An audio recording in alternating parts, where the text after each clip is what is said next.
Pinarayi Vijayan party സെക്രട്ടറിയായും മുഖ്യമന്ത്രിയായും തുടർച്ചയുടെ അമരക്കാരനായ അനിഷേധ്യനായ സഖാവ്. പിറന്നാൾ ദിനാഘോഷത്തിൽ അഭിരമിക്കുന്ന അല്ലെങ്കിൽ ആനന്ദിക്കുന്ന ഒരു നേതാവല്ല പിണറായി.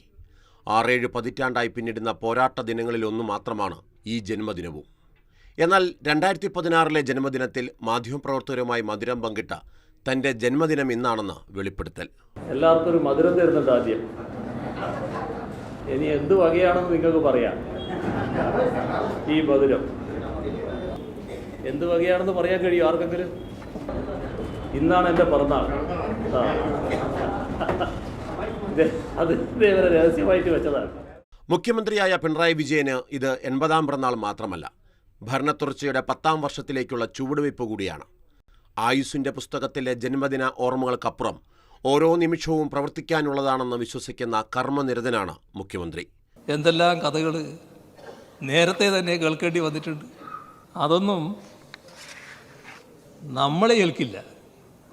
കാരണം ഈ കൈകൾ ശുദ്ധമാണ്. അതുകൊണ്ട് തന്നെയാണ് ഒന്നും എന്നെ യേശില്ല. യേശാത്തത് ഇതുകൊണ്ട് തന്നെയാണ്. അതൊരു അഹംഭാവം പറച്ചിലൊന്നുമല്ല. ഈ കൈകൾ ശുദ്ധമാണ്. അതുകൊണ്ട് തന്നെയാണ്. അതുകൊണ്ട് തന്നെ വിവാദങ്ങളെ അവഗണിച്ചും വെല്ലുവിളികളെ അതിജീവിച്ചും മുന്നോട്ടു പോവുകയാണ് പിണറായിയും ഇടത് സർക്കാരും. മാതൃഭൂമി ന്യൂസ്, തിരുവനന്തപുരം.